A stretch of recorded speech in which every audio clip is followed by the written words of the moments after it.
welcome to our strategic outlook on healthcare for 2019. We have a very ambitious panel. It's a broad topic, but we have a diverse and ambitious group of panelists, so we will be able to cover a lot of ground. Healthcare is at a moment of change. Rising costs are a greater and more global preoccupation than ever. Countries and healthcare systems around the world are straining to meet the needs of aging populations, and we're seeing these pressures play out in a number of ways. I think it's fair to say that business models are showing signs of strain.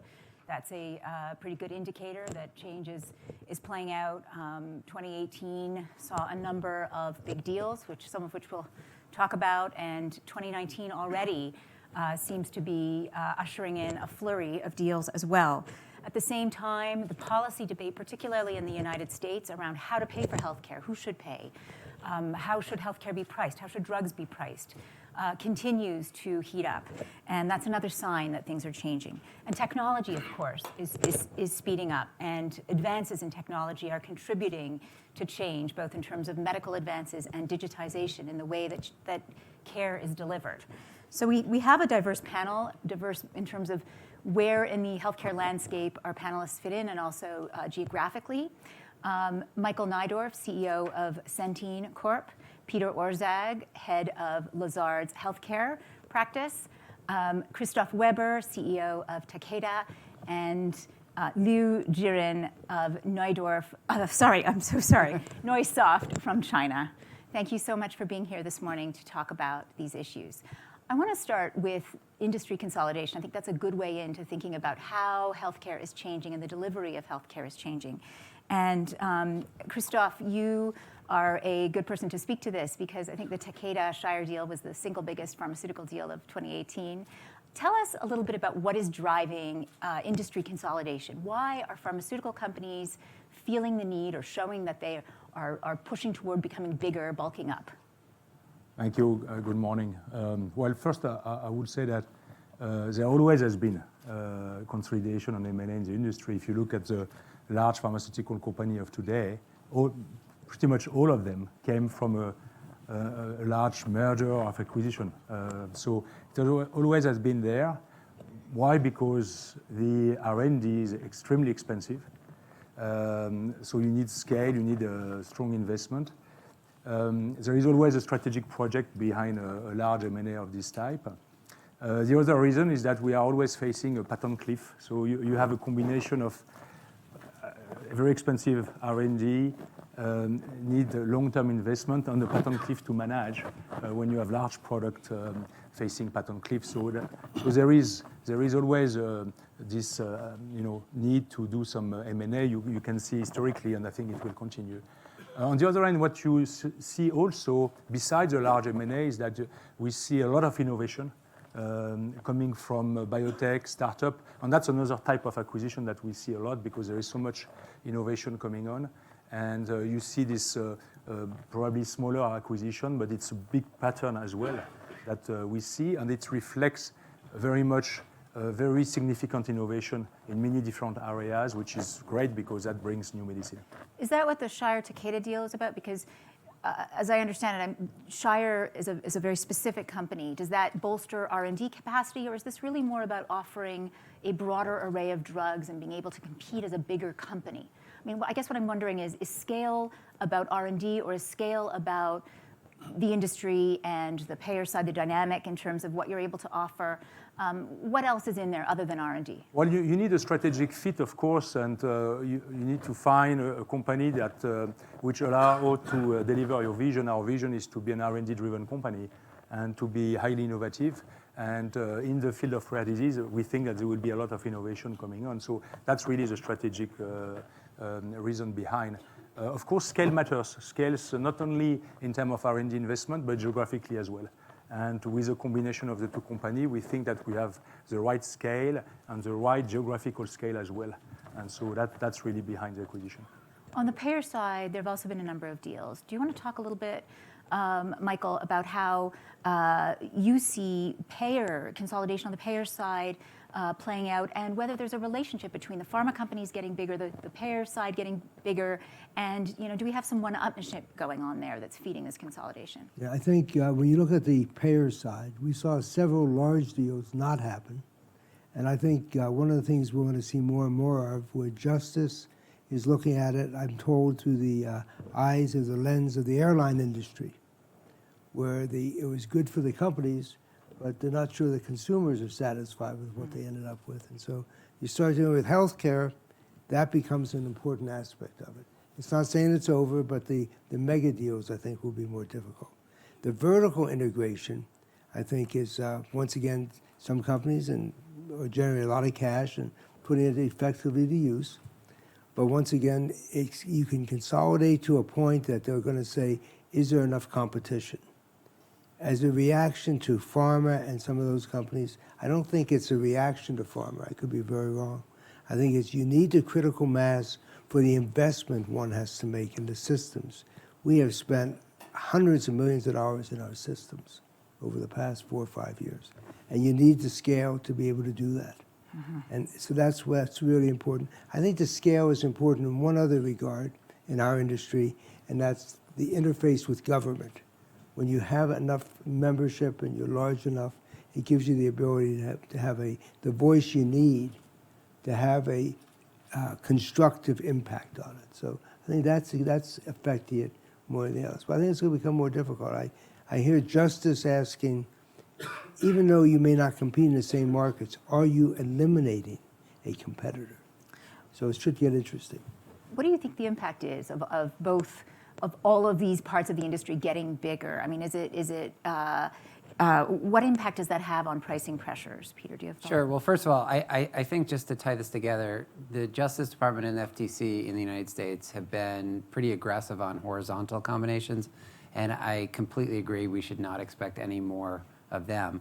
On the other hand, the really big deals last year, that closed last year, CVS Aetna and Cigna Express Scripts, were both vertical deals, and I think you're going to see a lot more of that. Pretty much every major payer in the United States is moving into some form of vertical integration. So, Aetna and Cigna are obviously through those moves. United Healthcare is buying up delivery assets, and I think is still hoping to close on the DaVita Medical Group. I see Kent back there, and that vertical integration, I think, is going to change the dynamic across and between the players. So, for example, one thing that these vertically integrated entities will have is data on drugs, on insurance claims, and clinical data all in one place.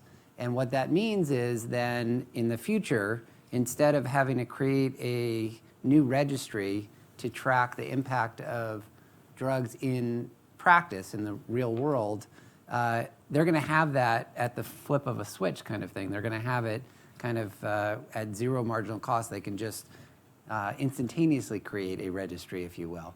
And I do think that's going to basically make the equivalent of phase 4 studies a lot easier to do. And you'll see the major payer PBM provider companies pushing back and saying, but I'm not willing to pay for this drug for this subset of patients because we have evidence that it doesn't work so well. And that's going to be difficult for the pharma firms to counteract unless you have a similar amount of data access, because you won't have the full 360 perspective on the patient. You're not going to have the clinical data unless you've got kind of registries up and running, and those are expensive. I want to come back to that point, but first let's hear a counterpoint from China and what Neusoft experiences in terms of, you were describing to me when we spoke, Jiren, before the panel, changes underway now in the payment mechanism in China. Can you explain a little bit what's changing and how that might relate to the kind of change that's happening in the United States and elsewhere? Healthcare system is very complex. The reason is a lot of many of the different stakeholders at the back. Each of them have their own interest. Not anybody can manage of them. some from a private sector, even the government sometimes cannot control each of our stakeholders. Because of this, the issues of healthcare reform is issues of benefit distribution. So each of parties want to take money or got a benefit from these healthcare activities.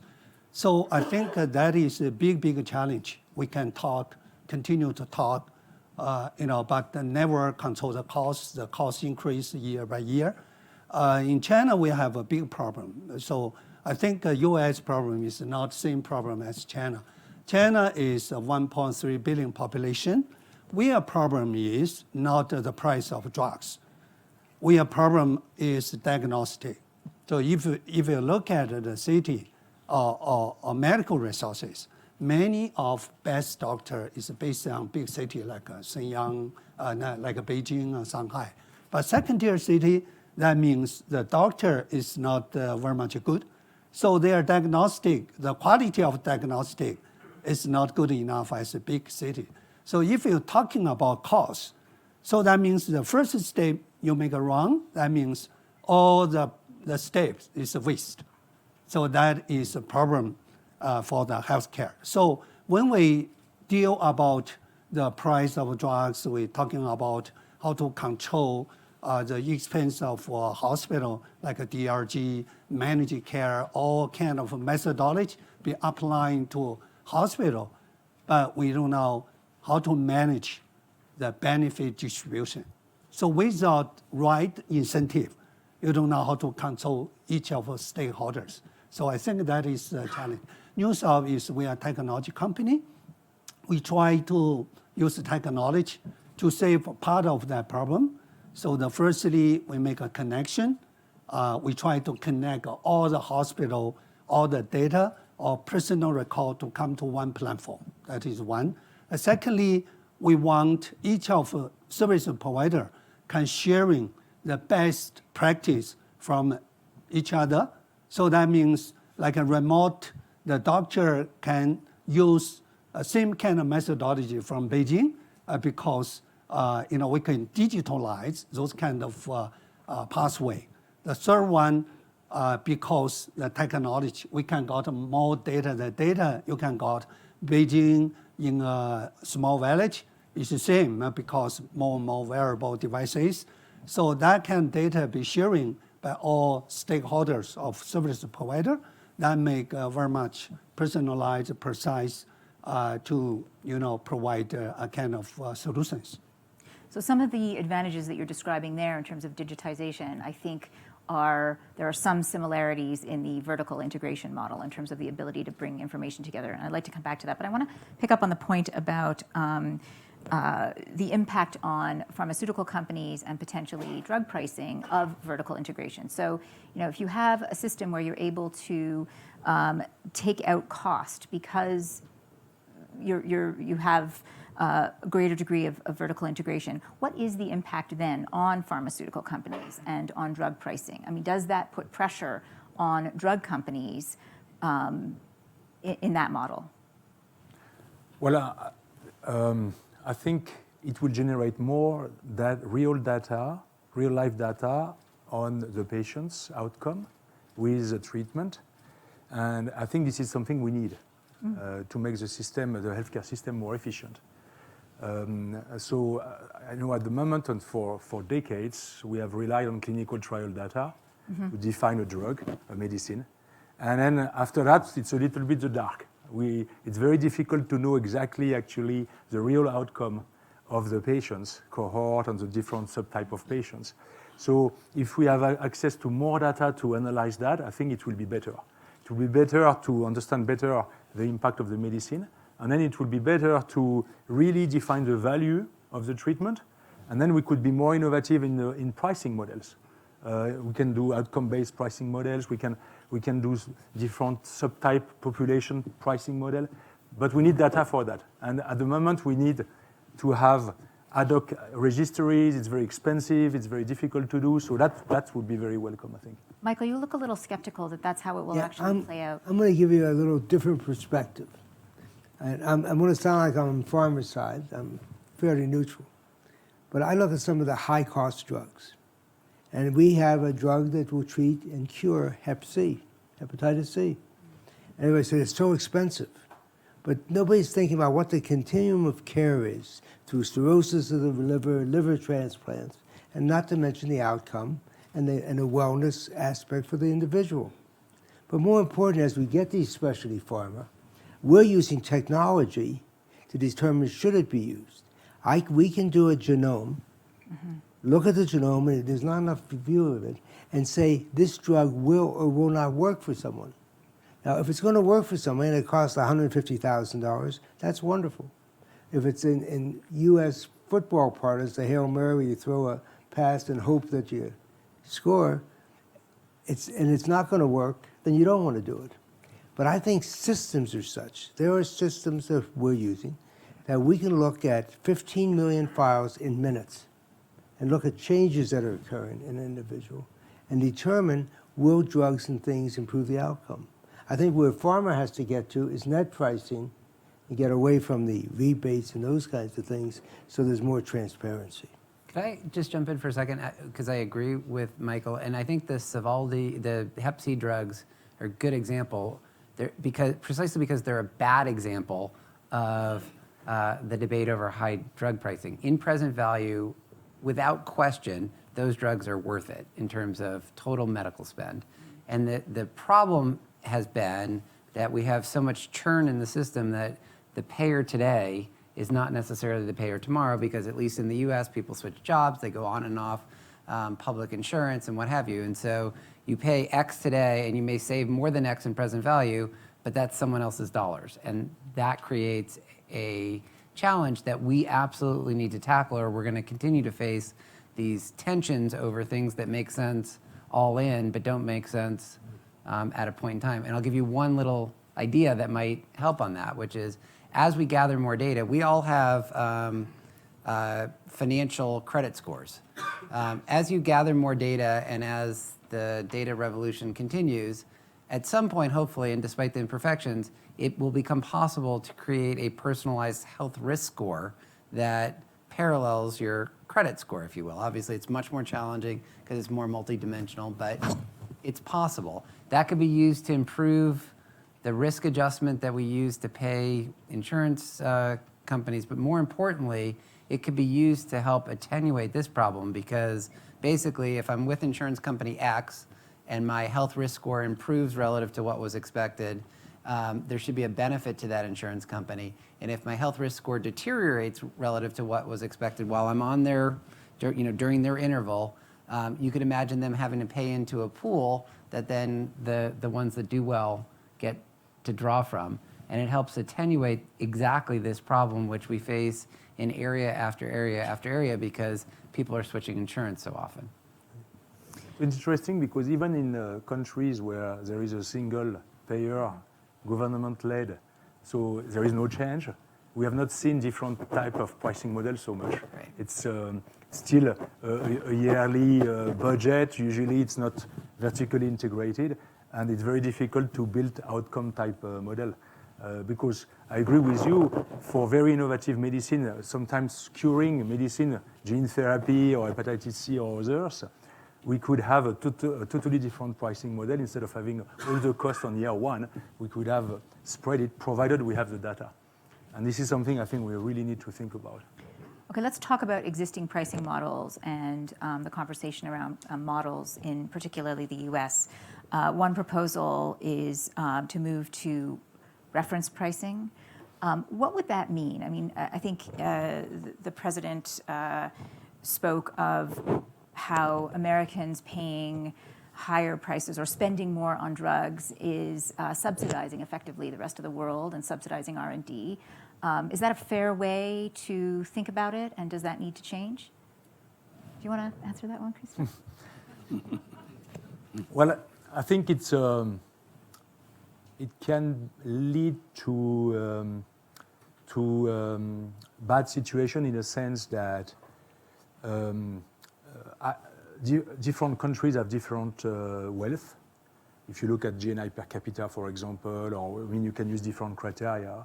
And in my view, it's fair that a price for a therapy is lower in a country with a lower GNI per capita than in a country with a high GNI per capita, for example. You can do some comparison up to a point.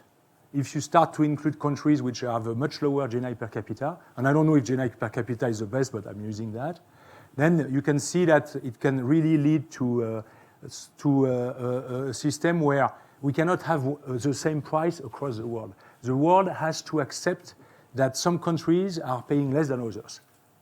Otherwise, I think it will really create a business model issue for the entire industry.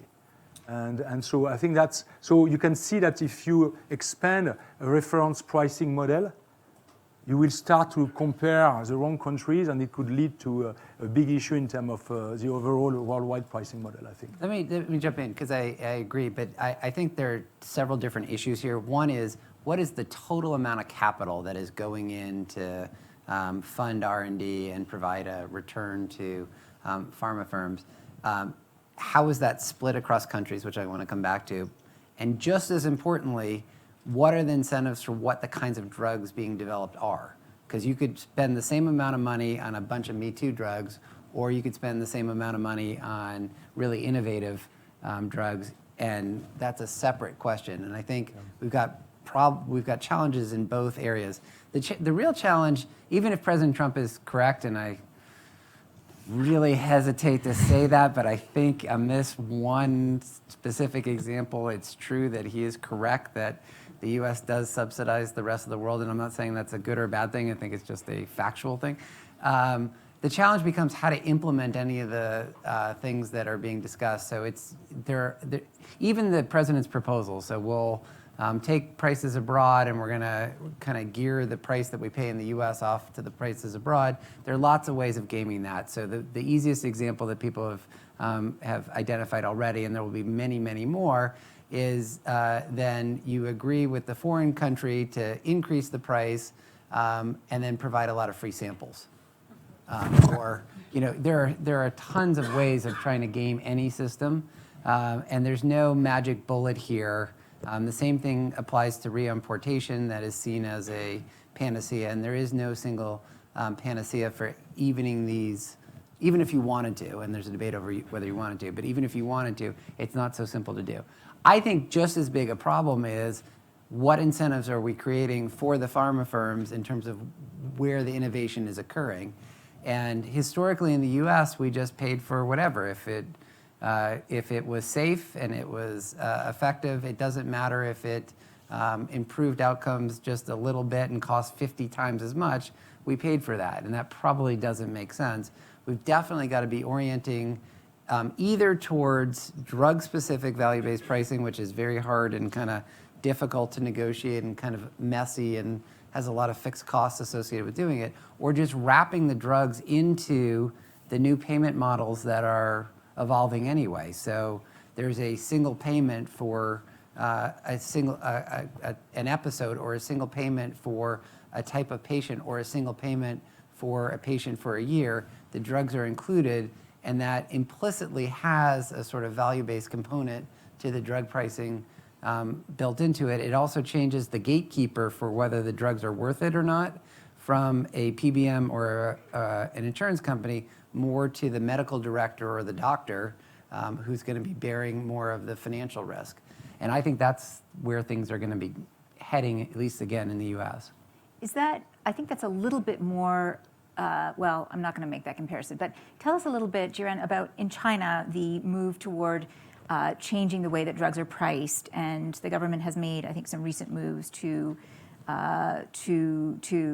particularly on the hospital side, change how drugs get priced. Okay. We do a lot of effort, especially from the government. The firstly, they don't like hospital to make any profit from drugs, and also they try to make a medical record from each of hospital can be sharing, can be connected together, and also a lot of new innovation. We have, example, we make a project in a city, have a 7 million population. We make one platform, connect all the hospital, or even small clinics. And then we like all the personal health record from a hospital, from a home, from a clinic to be integrated together. And then the asset, the data from become the personal asset. So each of individuals can use the apps to download all the information on your mobile phone. So the mobile phone, you can use that data to sharing with, you come to any hospital, you can share with them. And also they can connect with your family doctor or your personal doctor. You just click the button, you can call, use real time, you can make appointment. And then that kind of platform become an open platform. So government use that to control the cost because they use insurance, we call Social Security, to give them some of the money for each of individual, like him to have a family doctor or personal doctor. So you pay, individual pay part of the money, part of from insurance, part of from the government. And then each of individuals use that money to buy the consultant. If they have some problem, you can call, you can talk with a doctor. Another hand, the family doctor make a very good connection with a big hospital. So that means the clinic can also connect with a big hospital. The city connect with the other city. So there's so many vertical clinic. So that means the expert maybe from Beijing or Shanghai, they coordinate with a doctor in local. So for those kind of platform, be widely be used by hospital because the hospital use that platform to restructure their process of treatment. For example, they don't like the patient stay in a hospital more than 4 days, and then they may move the patient back to home, and then they can send a nurse or doctor come to home because that the cost become a difference. Another way, they have a very good, the platform, like most of people, especially for chronic diseases, mostly they don't come to hospital. They just use a mobile phone to talk with the doctor. They can get a drug and just prescription, and every month on the schedule can come to the back.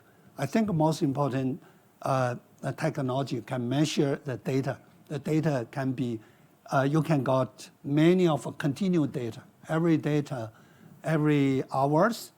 If that depends doctor. They can ask to measure those kind of data. So those kind of things we're starting to copy that city by city, and I think it's very, very good. We call healthy city. It's become another infrastructure. Government is happy. Insurance company, Social Security is more than happy because they want to move the prevention, education to come to each of the individual. Many of diseases is caused by the people lack of medical experience. They don't know why they can got those kind of problem. So because they have a person doctor, they can got some education, they change their behaviors, so that is where they can saving a lot. And I think the most important just we're talking about is a benchmark. When we're talking about price, I think for Chinese, they're very much willing to pay if they got a good result. The problem is after they pay, they are not got reasonable feedback. So just like we come to a restaurant, we order very good food, we're willing to pay. It's the same. If we come to a hospital, before we come in, we don't know how much we will pay. After pay, we cannot get a result. So that is the problem now. We try to solving those kind of problem to make a standard digitalized process. Because we say doctor like an artist. Each of the doctor have a different methodology. They say same kind of patients, but get a different result. How to make a medical become engineer? Not everything. I don't think every the pathway can be the engineering, but for some chronic diseases, we must have a fixed price. We can measurable. We know the quality. We know the cost. The doctor following the basic process, not each of them just like the art. So they got a different I'd like, Could I- I'd like to come back to a little broader perspective. What's the total percentage of medical costs pharma is? It's smaller than the physician, it's smaller than the 10 to 20, hospitals, okay? 20%. At most, yeah. Okay? So you look at it and say, what's the total cost and what's it preventive? And then you say, who prescribes the drugs? The physician. Okay? Now, are we giving him the information? We have systems now that say, you want a class of drug, here's the different drugs in that class, and here's what they treat, but also here's what they cost. Because you're putting the physicians at risk for some of the costs and the savings. And when you change that model, he's now going to make economic decisions in the best interest of the patient, but also recognizes that he's not going to necessarily prescribe the most recent drug that's come out for that. You don't need the highest end antibiotic when amoxicillin still may work. And so you put him in a position to do that. So let's look at the system, not just the individual cost. Because if you go to who prescribes it, gives them the information on how to do it right, and if it's curative, you spend the money. I think, Peter, that's what you were talking about earlier when you talk about shifting the gatekeeper role in a more vertically integrated model. Do you want Yeah, I think this is, that function has to reside somewhere. It's a politically charged situation to be in. I think I mentioned to you beforehand, at some point in the future in the United States, a conversation of the following ilk is going to happen. Doctor to patient, I really don't think you need X. Patient to doctor, are you saying I don't need X because I don't need it or because you get more money if I don't get it? Which has not happened largely in the United States to date because the doctor's incentives were always to provide X pretty much regardless. But as you adopt that gatekeeper function, that is more likely to happen. Now, I still think that's the best place for it to be placed. And so, despite some kerfluffles that might happen, it's still better than any of the alternatives. But this evolution is happening, and I think it will continue. May I ask one question? We see in the United States a lot of advertising direct to the consumer pharmaceuticals. And a lot of doctors dislike that because they spend a lot of time explaining why. What would happen simply to the system? And I'm going to be a little controversial. If they simply said to the pharma, you can advertise all you want, but that expense is not deductible from your taxes. What do you think? How would that change the system? Can we? How would that change the system? What do you think? Sorry, go ahead. I'll let you go. Well, surely we will be probably more sensitive to the investment, but I think we need to step back a little bit on the US system if we are focusing on that. It can be improved for sure. There is a lot of inefficiency. I agree that the rebate system is a problem in terms of transparency, and that's a big issue. But if you step back, it's still the country where the innovation is coming from. I mean, 70% of the new product in the world are coming from the US, at least 70%. It's still the country where you have the fastest adoption. So this is where the new product, the new medicine have the fastest access to the patient. There is inequalities in the country, in the system, so unfortunately not everyone is getting access, but the vast majority is getting access much faster than in other countries. I mean, and we are talking about years, not months and days. So it's not all bad in the US. I'm just saying that. But, okay, so I'm going to put in a point. We tend to agree. forget that. We agree. I'll speak on behalf of my native land. I'm Canadian. We're very proud of our healthcare system. And it's interesting because, obviously it's a single payer system. You are exactly right. You're going to wait a lot longer for most kinds of care in Canada. But what's also really interesting is that the Canadian government is spending far less as a total of GDP, far less per capita. You know all this. And yet the outcomes are very, very similar. Population. Whoops. If you look at population indicators, it's very, very hard to argue that Americans are getting more bang for their healthcare buck than Canadians or many other European single-payer systems. So does that not point to, I think, some of the points that you've made, Michael, huge disconnects and broken parts of the U.S. To me, Canada did something, I lived there for many years, did something very clever. There's compulsory licensing. That if you have a unique drug, you can be forced to license it to another, and you get a royalty for it. So you're getting something for it, but they're creating a competition for the drug within the market. Look, you're absolutely right. The vast bulk of all those differences is not really about drug pricing, coming back to Michael's earlier point, which is a small, it's noticeable, but not the majority of costs in the United States, so it can't explain the differences between the United States and other countries. Two things. One is, if you look at why the United States spends more than other countries, that is almost entirely, or at least mostly, that it's not actually that we do more stuff on average, which is how it's often presented. It's just we pay more per unit of care than other countries. So we have higher prices, not more care that is delivered. And then the second point is, despite the fact that on average there's a lot of innovation and no one wants to get rid of it, there's also, especially in the delivery system, areas where spending dollars make sense and areas where spending dollars seems to not make very much sense. And one area that has gotten more attention over the past few years in the United States is post-acute care. So what happens when a patient leaves the hospital, because that's an area that is kind of the Wild West of a lot of spending variation, a lot of variation in quality, and arguably on average actually a negative return on dollars spent. So the more you spend, the lower the quality instead of the opposite.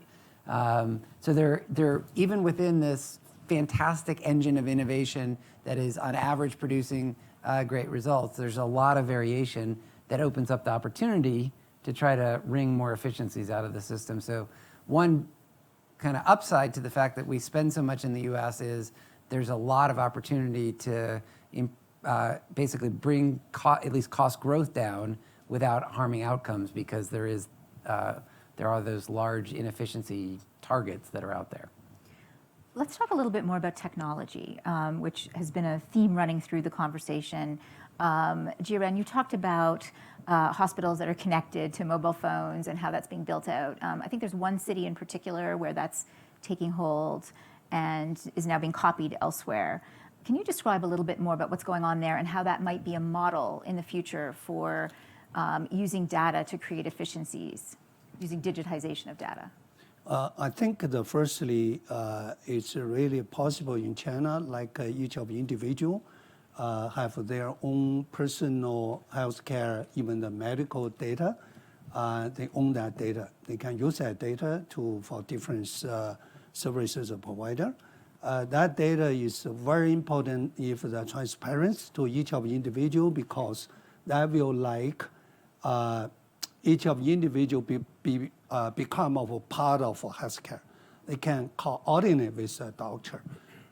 If the individual don't understand the data, they don't know why they have those kind of data, I think that is the problem. That is one of the reason have some cost.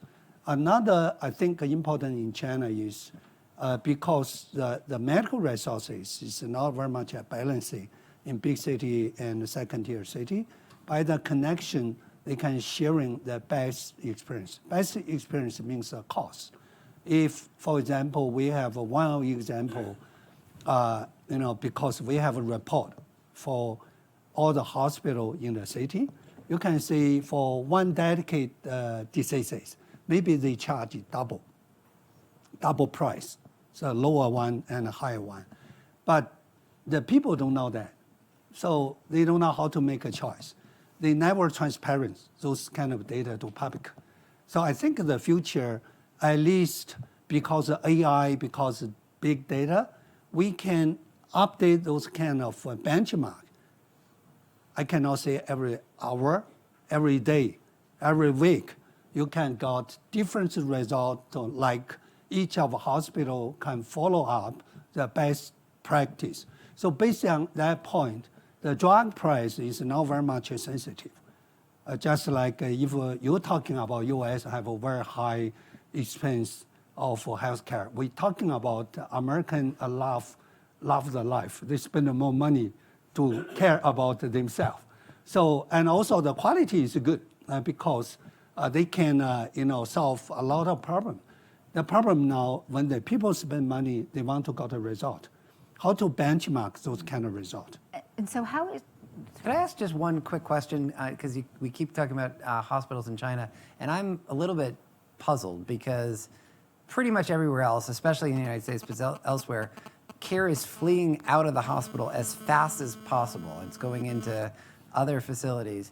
China already has twice as many hospital beds per capita as the United States, and you're building hospitals like there's, at a very rapid rate. And so I think the question is, why are you doing that instead of, it's almost like you've got the opportunity, everyone else was locked into landlines, and you have the opportunity to leapfrog to cell phone towers, but you're building a lot of landlines. Why are you building so many hospitals when the rest of the world is moving away from hospitals? Because for healthcare, the people access the healthcare must be local.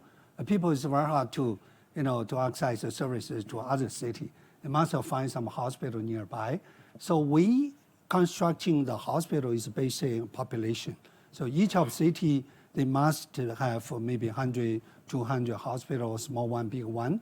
But the problems, we can build a hospital, but you cannot get enough good doctor. That become, we must connect to sharing those kind of experience. Especially for big city, second tier city, the quality of services is a big problem. So the cost of healthcare is not only for treatment of healthcare. A lot of money be spent in travel expense. Like Beijing, most hospital, maybe half of a patient from outside of Beijing, from other city. So the people spend money not only for hospital, they pay for hotel, air ticket, maybe parents, the relatives together. That is the problem.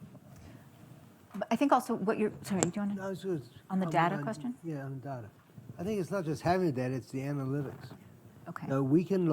We have a system now that can look at 15 million files in under 3 minutes and can identify if somebody's, I use the example, if somebody's potassium has moved up since the last lab test they get that day, it says they may be at risk for a coronary event. So they notify the doctor, you want to check this. And when you can start to do that and get ahead of it, be interdictive on the issue, that's where your cost savings are going to come. And I think we're going to see more and more instances where the analytics of all this data are going to improve outcomes and get ahead of the curve and start to treat people before they have the incident, not after. I think, Peter, when we spoke, you were making the point that it's interesting that we're seeing this change in business models and vertical integration just as big data is really, and analytics are coming into play in medicine. What does that add up to in terms of solutions, and why do you think that intersection is interesting? Well, I think there are a couple things. One is, first, just because a lot of the changes in payment are happening at the same time that healthcare is digitizing, you have this confluence where data analytics is a great example where there really aren't diminishing returns to scale. There are strong increasing returns to scale because a lot of the AI buzzwords require a huge amount of data to be insightful at all. And so having a larger organization, there's another motivation for it now, which is that you have more data. That was much less salient or much less of an incentive 20 years ago than it is today. So that's one piece. Second piece is you've got all of the tech players. Verily just raised $1 billion to advance further Alphabet's efforts in the area. The mere kind of sniffle around Amazon brings healthcare stocks in multiple different sectors crashing down. Apple, I have more of my electronic health record on my iPhone today than I had access to easily 5 or 10 years ago. So everyone's kind of sniffing around, and that is also driving the incumbent players to change their business models. And press reports suggest it was one of the motivations behind some of these vertical integration mergers. So I think it's both that, in some sense, the optimal size of the firm has increased as data analytics have become more important. A, and then B, it's the competitive threat of the new entrants that is causing a lot of this sort of tectonic plate shifting in the industry. Disruptors can be good. That seems like Yes. a very good note on which to turn to the audience for any questions. Disruptors can be good. Yes, please. So data privacy regulations in Europe, but in many places in the world, limit the amount of data that can come in, and you end up with a biased data set from which your analytics are drawn. And so I see this as a real problem in that if you're getting your information to drive decision making from either a very health conscious or a very health non-conscious bias set, you're going to be driving things with the use of data that really aren't directive or aren't meant to be directive, but from which you are deriving direction. So how do you overcome the problem that people feel very different about their health data, and that the availability of the data to the system might not represent the entire universe of the people who are seeking care?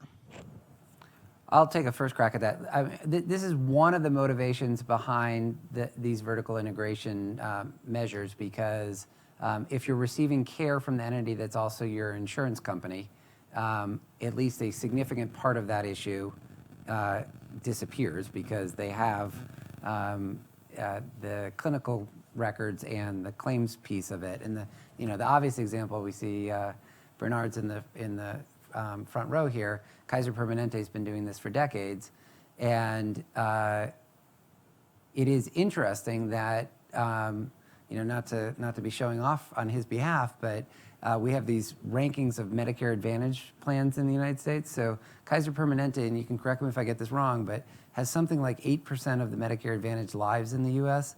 and 80% of the top-ranked plan members. So there's something about that vertical integration that seems to be working, at least in their case. And part of it is that you have access to a fuller array of the health data. I think the larger answer, though, is that's not going to be a full answer. The larger answer is the individual is going to be, the individual owns their own data. I also remain amazed by how, even with health records, how willing people are to share their own data for even a marginal improvement in convenience or some other benefit. And so I think what you're likely to see, and this is almost what the health record on the iPhone app is moving towards, is you have all your data and you can share it with other entities and thereby solve the kind of partial data problem, at least if the entities are good at eliciting from you your complete record. And you need the law of large numbers. I mean, that's where the large companies, it's not just not the vertical integration, it's the totality of the breadth of your membership is a representative of the population in general. You got it right, by the way. You want some more? Well, I think we need probably to be better at defining where is the data, which entity is hosting the data, because what you are describing is the theory, but not yet the practice, meaning that there is a lot of data that actually exists on individuals, so the individuals even don't know it, the data exists and they don't have access to. And that's creating a huge problem, and with clear ethical questions. And I think if the society is not very clear about what are the rules governing this data, will be very limited in the way we can leverage this data. It would be, I think, bad for the society. So I think there is a lot of work. The technology, as always, is more advanced than the ethical framework around that, and we need to solve it. Well, and who regulates all of this? And who is making those rules, and how do they, Well, I'll give you a good example of that. So we have, there are rules about protected health information, the sort of stuff within your, actually, can I do a quick experiment? So raise your hand if you've got a health-related app on your phone, something health-related. Raise your hand if you know whether, keep your hand up if you know exactly who owns the data in that health-related app and whether the provider of the health-related app can do a variety of things with it. Okay, one person, Steve. So the point is... Perhaps he thinks he knows me. I'm not sure. That's the problem. So the point is, there's tons of kind of health data that doesn't meet the technical requirements of the HIPAA rules that are, that are, quote, health data that have to do with your sleep, your exercise, your nutrition, blah, blah, blah, blah, blah, that are in a lot of apps that are the Wild West right now. And there have been some voluntary industry efforts to try to create rules for privacy and security on that. But I'd say that there's a dramatic difference between the rules about sort of what's inside the box and all the other stuff that's kind of related. And that would be useful, and we should have better flow back and forth between what's inside the box and what's outside the box. And outside the box, it's sort of, good luck. Other questions? Yeah. Actually, two comments. My name is Angela Jackson. I'm a physician from the United States. On the one hand, we're talking about strategies for healthcare, and I think there are two areas that the panel didn't address. One is preventative healthcare. Everything we're talking about is reactive. So one of the things that we can do, certainly to make populations healthier and to help drive down costs, is preventative healthcare and lifestyle changes.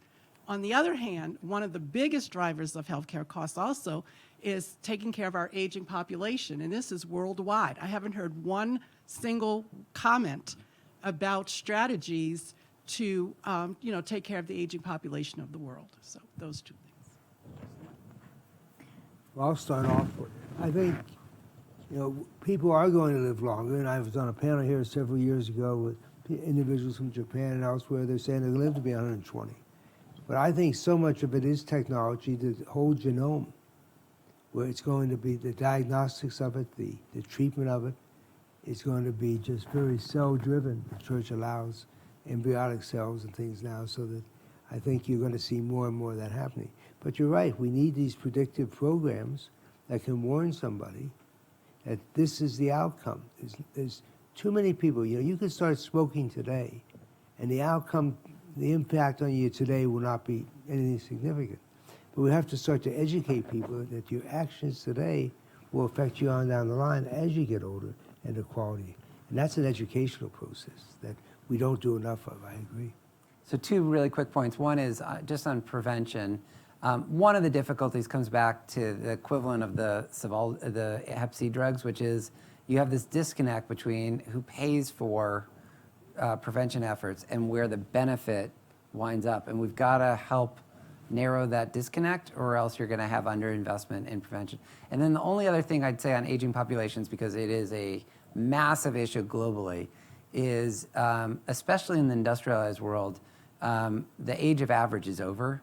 And everyone in this room, frankly, is going to, life expectancy is just exploding. But if you look at the 50th percentile and below, in many industrialized economies, including the United States, life expectancy is flat to down. And that has to do with socioeconomic stress, social determinants, and what have you. But we haven't touched upon it, but I just find it a travesty that in the world's leading economy, life expectancy for a very substantial part of the population is not increasing. I mean, just think about that for a second. It's quite a unique phenomenon, actually. Many countries we don't see that. It varies, yes. Yeah. It's most pronounced in the U.S. Most pronounced in the U.S., yeah. I'm living in Japan, and the aging population, the topic is a very significant one. I mean, there are more than 25% of the population now over 65. It's really exploding. And on average, above 65, the healthcare cost is 7 times higher than someone who is in its 40s. I mean, so you have really an exponential cost, and it's all about prevention. And Japan is scoring very well on life expectancy, and healthcare cost is actually quite low, because one of the reasons is the prevention is very developed, for example. One of the big drivers in the U.S. is opioids. So you've got lots of things that are going on in the prevention space, but opioids is offsetting a lot of the life expectancy issue. Yeah, although just really quickly, I think the fundamental cause is socioeconomic stress, which is showing up in adverse health consequences through opioids and then independent of opioids. But opioids are a response, not a cause almost of or not the underlying cause of the problem. I'd like And I can show you, I just want to make one quick comment on that. I can show you algorithms now that will predict who could become addictive. And we have some cases where we can show you it being reduced as much as 35%. And once again, it's developing these algorithms, understanding who could start to become addictive and why, and getting ahead of the curve. I'm not sure I agree with you on that because the socioeconomic stress exists everywhere in many countries, many developed countries. Opioids are available everywhere, but we have an opioid crisis only in US. So there are other. Yeah, but this is really important. Two things. One is, arguably, because inequality has gone up the most in the United States, especially, frankly, for the white population that feels like their privileged status in the world has been diminished, the stress, and I'm not saying this is justified, unjustified, just kind of a positive, not a normative statement, arguably is higher in the U.S., and there's some anecdotal, measuring stress is hard. The other thing is, again, that's why I think the opioid thing is a consequence, not a cause, because it can manifest itself in different ways. There's evidence, not only the stuff that Mike was mentioned, but Medicare Advantage plans, for example, have much lower opioid abuse rates when the drug spend is integrated with the insurance. And it seems to possibly be because they're just monitoring. Why is this physician why is this physician writing 6,000 prescriptions? That seems off, and we're not gonna have that physician in our network. Which actually goes back to your gatekeeper point in terms of the central role that the gatekeeper plays. I want to take one more question, then. So, Peter, you alluded to this in your recent comments about the expectancy of life, especially in the U.S., and there's a huge misconception with that. Because it's largely pointed that the U.S. spends a lot of money, yet its life expectancy is very different from that of, France and Japan and so on. But the reality is, when you connect the social spend with the medical spend together, the U.S. is actually in the middle, and that's exactly where its life expectancy is, right in the middle where it should be. Because one thing that the U.S. is putting a lot of stress on the medical systems and on the pharmacies is they're trying to make them solve the social issues that are not solved with strong enough social nets. So it's almost like the healthcare system is becoming the social net for everything that the government isn't doing. And the question is, have you guys, as sort of leaders in your area, pharma, payer systems, been able to talk to the government about how important those social programs are, that social net, to be able and increase spend there? Because if you have a drug that lowers A1C by 1 point, that drug would be worth billions. Yet, better food, just access to better food, will drive that A1C by 5 points down and be worth no billions. It's just not worth that much. So is that conversation taking place? I don't think it is.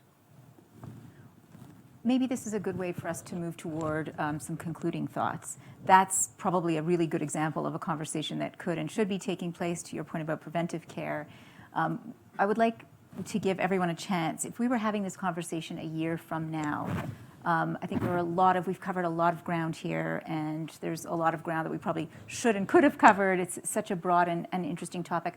What are some specific areas? What do you think, not to ask you to read the crystal ball, but what are some of the themes that you think will become more pronounced if you each want to go around over the next year? Are there new disruptors that will emerge this year, new entrants, changes that you think are going to happen that are on the horizon, moves around data and analytics? What do you think? What are you watching, and what will we focus on more closely if we have this conversation next year? Do you want to start? Sure. I think, first of all, we'll find ourselves moving back up to 50,000 feet, looking at totality, not just the cost of a drug or something of that nature. We will look at the analytics of the data, not just who has the data. and how it can be preventive and preemptive in health and curative in that sense. Thank you. I think we're going to see, first of all, I should say, I think the next year, the next 5 years, the next 10 years, a really exciting time in healthcare because we didn't even turn to some of the advances that are happening in the pharma space, but even in the delivery system, this combination of changing payment systems and digitization, I think is more exciting than we've seen in decades in healthcare delivery. So I think we're going to see significant ongoing advances in the analytics, and I think you're going to see continued jostling and sort of tectonic plate shift in the business models. And this time next year, I think we'll have more vertical integration and other kind of unusual alliance transactions that we'll be able to talk about. So I agree. It's very. We should be optimistic, and it's a very exciting time. We are at a moment of great innovation. Whether it is, so many innovation, gene therapy, others, with a lot of individual data, which will allow us to individualize treatment with real data, and not just a feeling or. And I think that's a real interesting time that we did not have in the past, and that will help us to optimize healthcare systems. If you look at the future, I think exciting thing is technology become a part of healthcare systems. That will change the game of the governance of healthcare, and more data will be very much transparent. We will got more and more benchmark, like people who follow up kind of rules. I think that be more stakeholders will join this kind of new transformation. Thank you all very much for those views and for your participation in the panel, and thank you all for coming this morning.